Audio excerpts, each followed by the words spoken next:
The views and opinions expressed in Cold and Missing are exclusively those of the hosts. All parties mentioned are considered innocent until proven guilty in a court of law. Cold and Missing also contains adult themes and languages. Listener discretion is advised. I'm your host, Allie McLaughlin-Solkowski. And I'm your co-host, Eli Solkowski. And this is Cold and Missing, where we cover cold cases and missing person cases. Hello, everyone, and welcome back to Cold and Missing. I'm your host, Allie McLaughlin-Solkowski. And I am your co-host, Eli Solkowski. Hi, everyone. I know I haven't been on a few episodes, and I just want to take a quick moment to say thank you to everyone in your outreach towards me and Allie during the unexpected passing of my mother. This is honestly probably the first time in my life that I really paid attention to myself emotionally and took care of myself and just honored and continue to honor my mother in respecting my grief process, which included not engaging with Cold and Missing in the way that I had previously. But I've missed recording and I've missed being in the booth with my beautiful and supportive wife. And I've just, I've missed being a part of what our mission is here, which is to help people find answers. My mother was a true crime sleuth, just like Allie and I. She is still someone, I still actively talk to her all the time. She's someone who stood for what my wife stands for in the mission of creating this podcast. And she also, I know it's Halloween and around Halloween, and she loved just spooky season, horror films as well, and so do I. Yeah, she was a part of this community. So anytime you see a pink flower that really stands out to you, that's my mom saying hello. But with that, I am grateful to be back, and I'm looking forward to this episode. But what do you have for us this week? So today we are covering a cold case, and this comes from Ewing Township, New Jersey. All right, let's get into it. And just as a content warning at the top, there are some brief mentions of sexual assault. So today we are talking about the cold case of Sigrid Stevenson, and this takes place in September 1977 in Ewing Township, New Jersey. But first, a little bit about Sigrid. Sigrid was 25 years old in 1977. She was enrolled at Trenton State College, which is now known as the College of New Jersey.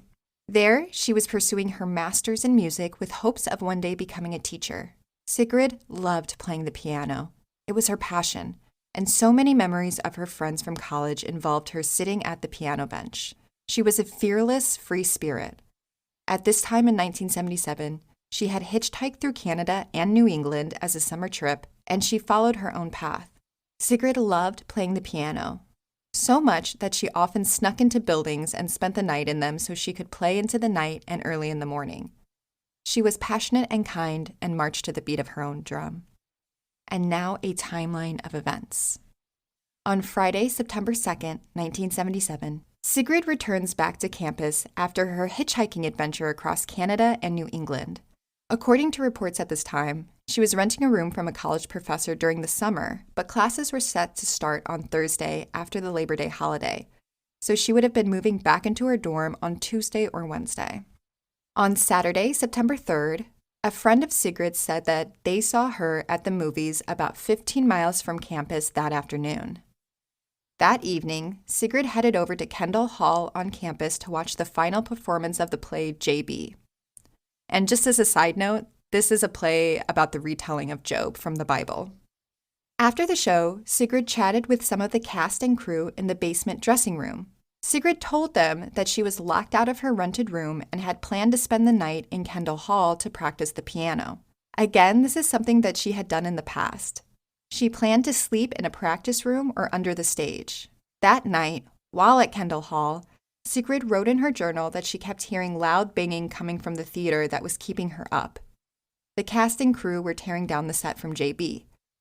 Sigrid wanted to wake up early so she could practice the piano and leave before 11 a.m., quote, when the guard comes by, end quote. Sigrid had gotten into trouble for being in locked buildings before and wanted to avoid the confrontation. On Sunday, September 4th, 1977, at around 11:30 p.m., a guard was doing his rounds when he noticed Sigrid's green bicycle was locked up in front of Kendall Hall. The campus was mostly deserted at this time. There were only around 50 people on campus, and with the next day being Labor Day, the guard seemed to think that the bike was out of place.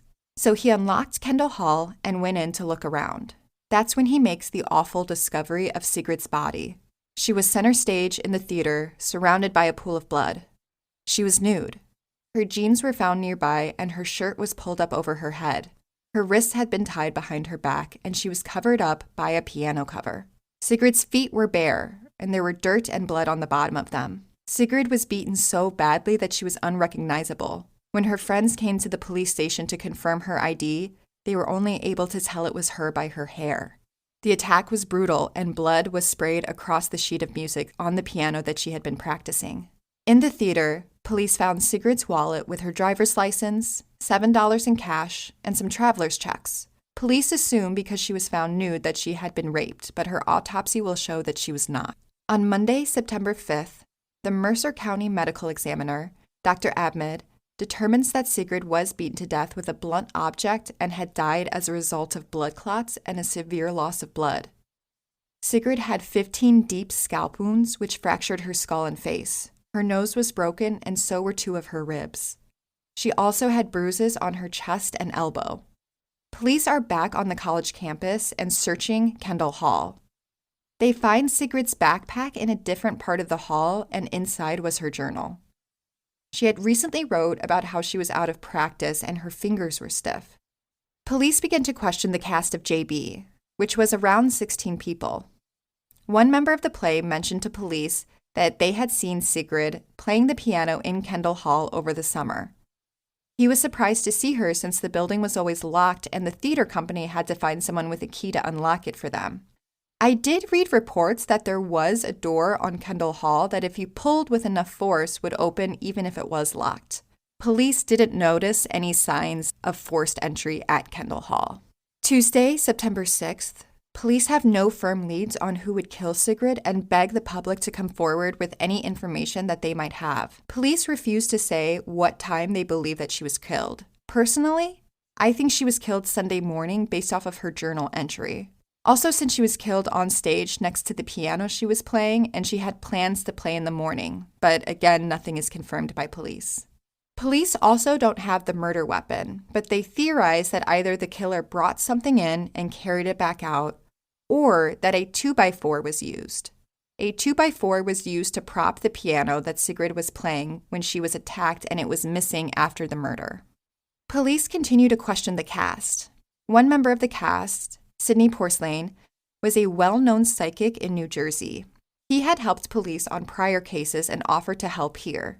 Police initially looked at him as a person of interest, but after they were able to confirm the 24 hours after the play of his alibi, they let him handle Sigrid's backpack and journal. When he handled the backpack, he said, quote, "I suddenly know how she was killed. She was hit on both the right and left sides of her head, but more strongly on the right," end quote. When he handled the journal, he said, quote, "I felt something was wrong with my fingers because my own fingers felt strange when I held the notebook," end quote.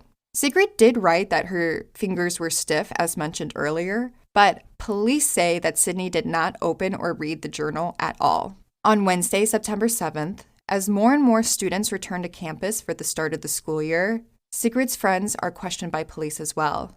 One of her friends, Marie D. Pascal, said, quote, "I think she was too friendly for her own good. She would talk to anybody," end quote. The school urges students to walk with a friend at night and to lock their doors when they step out for a minute and when they're napping and sleeping. Police had ruled out robbery as a motive since all of her money and traveler's checks were in her wallet. Over the next several weeks, police turned to question the campus security, which consisted of 12 armed officers and 8 security guards. The Ewing Township Police also had to turn in their billy clubs and handcuffs to the state police to search for evidence of blood or hair. Investigators are interested in campus security as one of their biggest clues in this case was actually the piano cover that Sigrid was covered up by. The cover came from a $10,000 Mason & Hamlin grand piano that was kept in the concert room of Bray Hall, which is no longer on campus. It was demolished in 1999. Bray Hall was about 75 feet from Kendall Hall and was another locked building. Furthermore, the concert room where the grand piano was kept was also locked and had no windows since thousands of dollars of musical equipment was kept there. To get the cover from Bray Hall to Kendall Hall, you would need 3 keys. One for the concert room, one for Bray Hall, and then one for Kendall Hall. The supervisor of the graduate music program and the chair of the music department did not have all 3 keys. The janitors assigned to Bray and Kendall Hall did not have all 3 keys. Only campus security would have had all 3 keys. Now, while there was rumored to be a door in Kendall Hall that if you pulled hard enough would come unlocked, everybody insists that there was no way to gain access to the concert room without keys. The head of the graduate music program, Stanley Austin, said, quote, "Believe me, if there was a way anyone could have gotten access to the concert room and the grand piano, Sigrid would have found it," end quote. Someone in the music department swore that they had seen the cover on the grand piano just weeks before Sigrid's murder, and there would have been no reason that it would have been removed before the murder took place.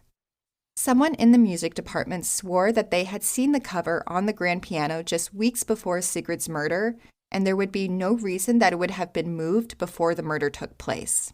One campus security guard is brought in for questioning since he had been friendly with Sigrid, but he is let go and no charges are filed. The next update I could really find on this case comes in 1979. It's been 2 years since the murder, and police are no closer to solving it then than they were in 1977. The Mercer County Assistant Prosecutor, Paul O'Gara, says, quote, "We have no individual suspects, only a large group of people who were on campus at that time. For that matter, it could have been somebody wandering through campus," end quote. And then after this, the case truly seems to go cold. The next article I could find on this comes from 2016. So that's 39 years after the murder. Students at the college have said that there is a ghost in Kendall Hall and that Sigrid is the spirit behind it. Students say they have heard footsteps when nobody is there, doors open and shut on their own, and one student claims that in the bathroom she saw a paper towel float from one side of the room and into the trash can on the other side of the room. Another psychic visited the campus in 2016, but they wished to remain anonymous when they spoke to the newspaper. They told the local paper, quote, "When she was on stage, this guy was watching her for a little while. Either her back was turned while she was on the piano, or she was too involved with her music to notice. I think he was in uniform and had curly hair. He had something on his pants, something like keys. She knew him, but not well. He made an advance, but she fought back. He got angry, and when he got tough, she scratched and did something near his eye. That's when he got violent. He knew she was there that night. And this guy was sick, borderline stalker. There was a place on stage where he could hide and watch her. He made advances at her before, but she had ignored him, made small talk. But that night was different. After he killed her, he discarded his clothes in a dumpster behind a store. He didn't appear to be old, probably in his late 20s or 30s, so he'd be in his 50s or 60s today. I think he has health problems and has moved far away," end quote. After the story runs in the newspaper, a woman writes in who was a freshman on campus the year Sigrid was murdered. She claims that no one on campus talked about it and it almost seemed forbidden by the administration. She laments the fact that there is no plaque or scholarship to remember Sigrid by. She says, quote, "The fact that her murder has become a ghost story is further insult to this young woman's dignity. Not only was she brutally murdered, her killer was never found, and now her murder has been reduced to entertainment for college students," end quote. And that is really the last update that I could find on this case. So if you know anything about the murder of Sigrid Stevenson in September of 1977, please call the Mercer County Sheriff's Office at 609-989-6125. And the sources for the timeline today come from the Millville Daily, the Courier News, Courier Post, the Philadelphia Inquirer, the Peninsula Times-Tribune, the Jersey Journal, the Record, Oakland Tribune, Daily News, and Ashbury Park Press. So that is the case of Sigrid Stevenson. I'm never expecting anything, I guess, when I'm learning about a new case, but it certainly wasn't this. Mm-hmm.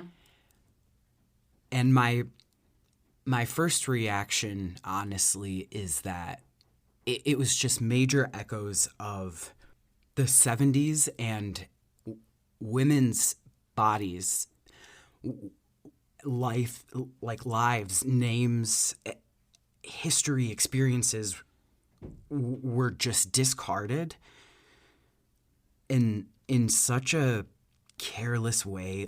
And there's so much of it at that time because it's, you think of, I think of the 70s and I think of like a serial killer, like, I hate to call it this, but like era. The viciousness in the details. Mm-hmm.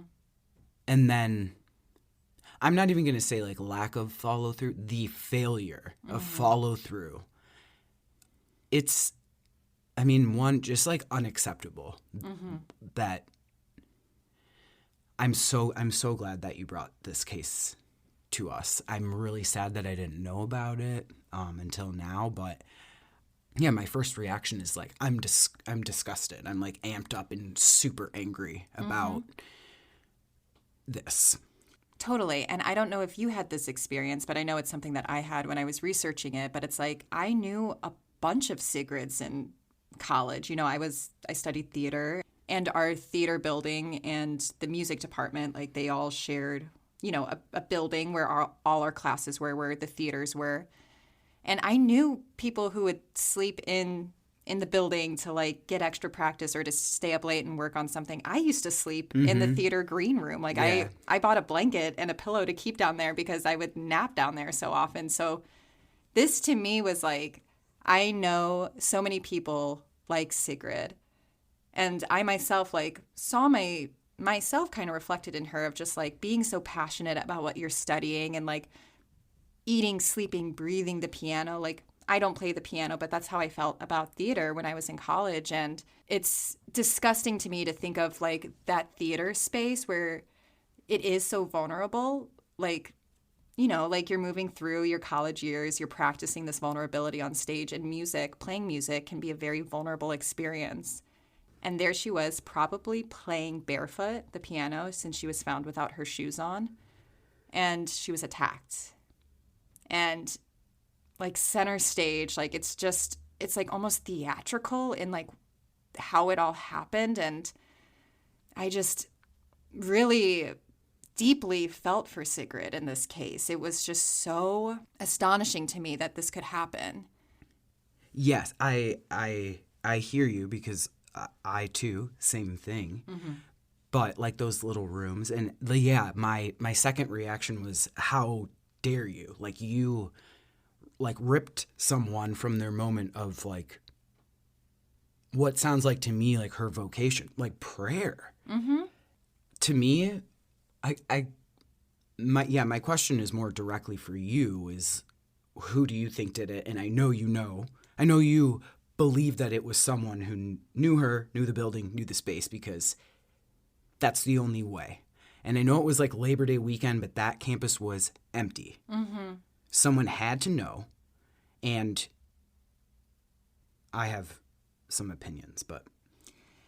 Yeah, to me it comes down to those three keys. Who had access to those three keys? Who would have access to all three of those keys to get the piano cover from the grand piano in a completely different building in a very secure, locked, tight room? Even the graduate music director, he like kind of joked and said if there was a way for somebody to get into the concert room and get access to the grand piano, Sigrid would have found it already. So the only way to get it was with a key. But also, firefighters are very, very, very strong. And like part of their job is to like break through into spaces. But there was no sign of forced entry anywhere. But did they actually look? I don't think that they looked. I really don't think they did because of, and this is just my own like reaction, honestly, and speculation. I I personally think that even if the police didn't look, the music department looked. Those who loved Sigrid looked. You're right. And You're right. there was no sign of forced entry. The concert room was very secure because of the thousands of dollars. So they were very careful. Like there were no windows in that room. It was an interior room and it was always locked. And even, the music department's heads, they only had keys to the they only had keys to the concert room and Bray Hall, but they wouldn't have keys to Kendall Hall. Now, there is a rumor that there was a door that if you yanked hard enough, even if it was locked, you could get in. So perhaps in theory, you only needed 2 keys, but whoever had access to those 2 keys would also need to know where that door is and know that it was a potentially a weak point. And again, I couldn't find specifics on this door. It was just kind of a rumor talked about at the time that there was a door that with enough force could be opened even if it was locked. Okay. I mean, again, I'm not sure if I have this phrased in a question, but I instantly was renting a room from a professor or whatever. I was just that's odd. And the misinformation, there was maybe one or two, there were 2 professors, or there was just one professor that she rented from?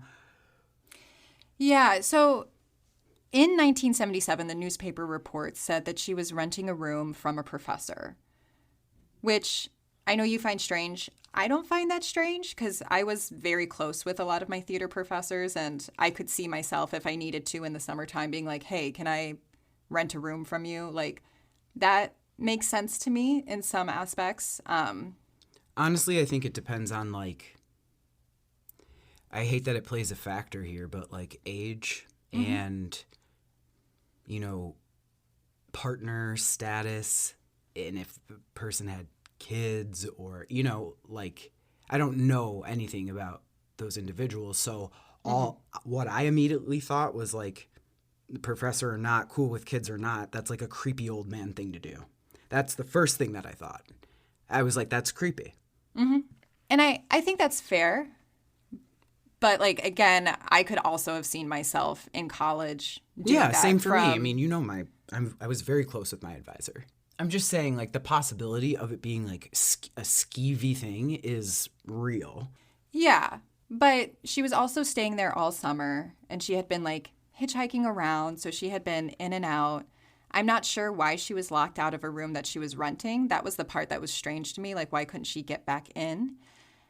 Later, when I was researching this, not the reports from 1977, but other reports said that she might have been dating a firefighter, but I couldn't find anything from that time. And I wasn't sure if those were just details that got tacked on as part of the ghost story and the lore of her. But from the 1977 articles, I couldn't find that she was dating anybody, seeing anybody, or staying with anybody besides this rented room from a professor. Okay. But again, for me, it just comes down to those 3 keys, because somebody would have had to have the key for the concert room.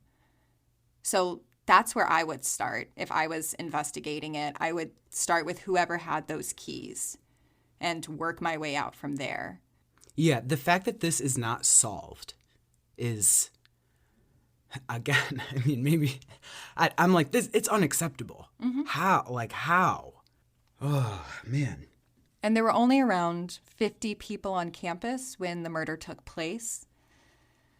So to me, I'm that's kind of a small pool to start from. The assistant prosecutor a few years later says everybody that was on campus is essentially a suspect, but then again, it could have been somebody just wandering through campus. Because it was the Labor Day weekend. Mm-hmm. I guess I don't know if that area was busy or not, but, a lot of people go in and out of town, essentially. So there is an opportunity for, the, I guess, trope of, the person passing through town, the bad guy passing through town or whatever. Right. But again, I tend to count that out because of this piano cover that came from another part of campus in a locked room. You would have to know that it was there. to go get it. You know, if it's in an interior room with no windows, like... It also signals to me that it was personal. That person was like, some part of them, whether they felt bad or not, knew it was wrong. Knew that they, not even wrong, but like, I'm not supposed to do this. Right, covering her like up. some sort of shame in it or whatever. But like, I guess I don't really need to like say more about the state of her, but to me, the details of it sounded very personal. Yeah, it's brutal. It's brutal. Unhinged. That like, oh God, her parents, they...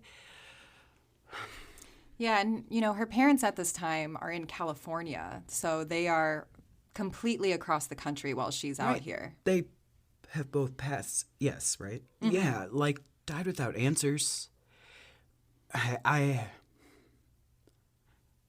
It's heartbreak. It is heartbreaking, like in the wake of what happened, that it was that it was almost like next to nothing. I'm really glad that you brought this to us. And, you know, I kind of agree with the woman who wrote in one of the last things I said, that it is kind of a tragedy that Sigrid has been reduced to a ghost story. You know, I'm somebody, I love a good ghost story. I love, like, I personally, I believe in ghosts. I believe that spirits can communicate with us after they've passed on. If energy can neither be created nor destroyed, that energy has to go somewhere. But in this case, I do think that it's very easy to say this is a ghost story and forget that Sigrid was a very real person who could be alive today, who should be alive today. Yeah. You know, who should be like happy in like her later years. Exactly. You know, to me, it's very heartbreaking that she's reduced to a ghost story when her case is talked about now, as opposed to a cold case that could still be solved. We see cases get solved years later. I mean, we saw it with the Betty Rolfe case. You know, years and years later, it can be solved. So, like, this is still something that still can be solved. So I think there should be more respect to it. And I think you can acknowledge, you know, if there is spirit at Kendall Hall, like, I think it's okay to acknowledge that it could be Sigrid saying, look at my case. Something happened to me. Help me. Yeah, like, this is not okay. Please help me. Someone. Like, I mean, instantly I felt that reaction of just like, there is something we can do. Absolutely. And again, just like, it is a small suspect pool of 50 people, essentially, that were on campus, and an even smaller pool when you start to get into who had keys and who could get them. Her name and like what she did, you know, the piano, like the uniqueness surrounding this, like, again, to echo you, very real person. And like the smallness of the community, like someone knows something. Sigrid was blah, blah, blah. Like, someone knows something. And it could even be like somebody who acted strangely after this happened, you know, somebody who got up, you know, quit their job unexpectedly and moved, you know, like those things that we kind of look for today that police kind of encourage whenever cases get cold, like to think back. Did someone miss appointments? Did someone start acting strangely, change their facial hair, change their appearance, anything like that, which I think in today's age, we kind of know to look for, but in 1977, I don't think that was communicated as well. So like... Well, no, and people also had the attitude of, not that guy. There's no way. Oh, no, not him. I think this case is solvable. And, you know, if I got to sit down and just open the case file, I would think that there were people that were of interest to the police. Like, we know that a security guard was brought in for additional questioning because him and Sigrid had been friendly. We know that a couple of the cast members were brought in for additional questioning, but their alibis were all able to be confirmed. So I would be curious, why was the security guard let go? Were you able to confirm an alibi? Like, because that does seem to be where newspaper reports kind of point to, saying that only campus security would have had all 3 keys. But again, if you know anything about the murder of Sigrid Stevenson in September of 1977, please call the Mercer County Police at 609-989-6125. And we will be posting pictures that we have of Sigrid up on our Instagram. So if you're not following us there, please do. At Cold and Missing will pop right up. Also on our website, we'll have transcripts of this episode so you can read if that's easier for you or somebody that you love to engage with this podcast. Please find us there. And any additional information like our videos from YouTube are also up on our website, www.coldandmissing.com. And while you're in your podcast app, if you wouldn't mind giving us a rate and a written review if you're an Apple Podcast, it helps others find this podcast, find this case, and gets people involved and activated on these cases. So just by rating and reviewing, you are supporting the missing and murdered, which is the main purpose of this podcast, is to get answers for missing and murdered people. But that's all I have. So thank you again for listening to Cold and Missing. I'm your host, Allie McLaughlin-Silkowski. I am your co-host, Eli Slokowski, and stay safe, y'all. Have a good week and stay safe, y'all.